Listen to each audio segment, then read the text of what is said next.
So I said my favorite band was Betty Severe. My favorite alternative country band is Old 97s.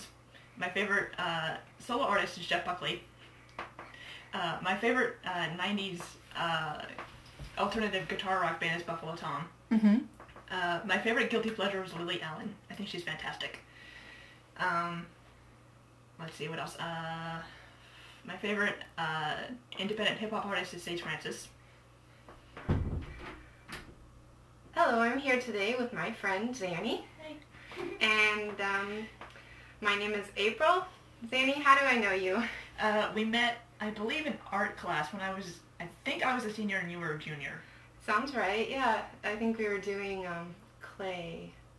I'm pretty sure either clay or painting, I don't remember. Okay. It was 10 years ago. It was a while ago. But we met again because Zanny is a blogger. Yes. And tell me more about blogging. Well, I usually just blog about what interests me. Mm-hmm. What inspired you to start making a blog? Well, I actually started blogging back in, I believe it was 2002. Oh, that is a while ago. Yeah. But I didn't have a live journal back then. I had just like a regular website that I had used as a blog. Mm-hmm. And then I wanted a live journal, but back then you had to like either get an invitation from somebody or you had to pay for it. Yeah. So, and then they changed that, so I have a live journal now. Okay, all right. And another thing about Zanny is that she's very interested in music. And Yes. so, for instance, I'm interested in music like, oh yeah, that's a nice song, that's good. Zanny is interested in music a lot. I want you to tell us more about what makes you love music so much. I like alternative music, alternative rock and indie rock, Mm-hmm. and some subgenres. I have a lot of favorite bands in different genres. I have my favorite band overall is Betty Severe, Mm-hmm. and I have all their CDs. But I got into them back in I think 2002, but it took me like 5 years to find their CDs, and I got them all within like maybe 6 months of each other. So if someone didn't know anything at all about different kinds of music, where would you tell them to start?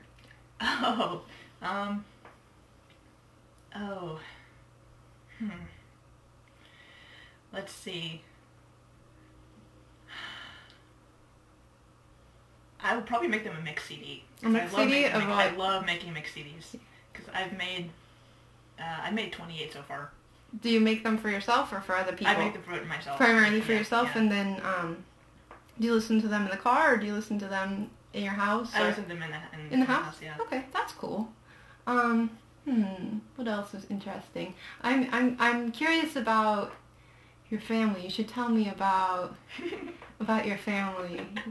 Let's see, you live with your mom, right? And then you have an older brother who I have a younger brother. Yeah. Okay. And I'm trying to remember. He's 5 years younger than me. He's 5 years younger. About 5.5, actually. Okay. Let's see. So.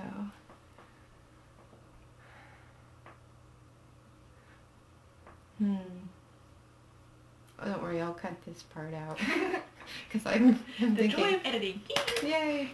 So, trying to get you to tell me a good story. So one time you told me, or rather you wrote in your journal about a story about you and your brother, and he locked you up. Tell me the story. Do you know the one I mean? Yes. Yeah, okay. Tell me the story. Okay, I was 9 years old, or maybe 10, I don't remember, and my brother was like maybe 3 or 4. Okay. And it was during the summer, and we used to have chickens, Mm-hmm. and this is kind of hard to explain on video, but the way the chicken coop was, you went in the front door, Mm-hmm. and there was, to your left, was the door that the humans could use to get into the run, which you Mm-hmm. could reach over and unlock it from the inside. Mm-hmm. And then straight ahead, from the front door, was where the chickens lay their eggs and had their food and stuff, Mm-hmm. which could not be unlocked from the inside. Mm-hmm. And I was in that area, the egg area, and my brother followed me out of the chicken coop and locked me in the egg area. So what did you do when you were locked in the coop? I was 9, so I panicked. Yeah, right. And I was looking for an escape route, and all of a sudden I noticed there was, I noticed the little hole that chickens use to get in front, which is like this big, literally. Like that big. And I was a very skinny child. I can imagine that. Yeah, Skinnier than you are now? Yes. Oh, wow. I have actually gained a considerable amount of weight since I was a teenager, but and which I'm happy about, by the way. And so I had to squeeze through that little hole to get out. I was in the chickens, and then I was in the chickens run, and there was a broken part of the fence that I climbed through, and I went back up to the house and. So you made it out alive. Yes. That's good.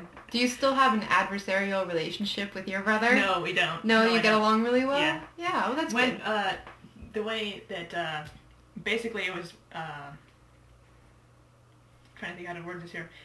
We went to Memphis to visit my grandmother. It's basically an ally against a common enemy. Oh. Yes. You don't like your grandmother? Why don't you like your grandmother? Because last time we were there, she still treated my brother and me like we were like 8 years old. Oh, yeah. Grandparents sometimes forget how old you are, especially if you don't see them in a while, right? Yeah. Yeah.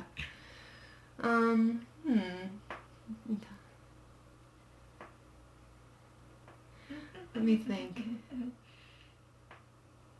If you had $1 million, what would you spend it on? First thing that popped into my head was music. Music? But you can only buy so much music with would you buy all recorded music? Would you hire a band to play for you privately? What would you do? Actually, no, music and books. And books. Books.